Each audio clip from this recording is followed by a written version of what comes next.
কি সুন্দর লাগছে। ওই রিজু বললো কি সুন্দর। হাট।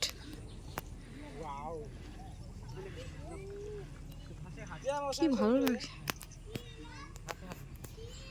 এটা কিছু নদীর পাশে বিকেলবেলা সময় কাটায়।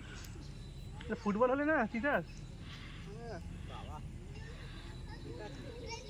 তিনজনে খেলতাম।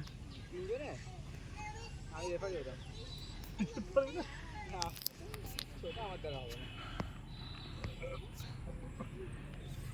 কি সুন্দর হেবি লাগে। আয়াত আমা মামাম আয়াত এসে না মা, এই দেখ এই দেখ। এবার ওখানে কিছু নোংরা থাকে না, মুখে না দেয়। তোমার জোক আছে, ভয়াবহ জোক আছে তোমার। একবার বাইরে মনে ফেক হয়ে গেলে দাঁড়া, খুব সুন্দর।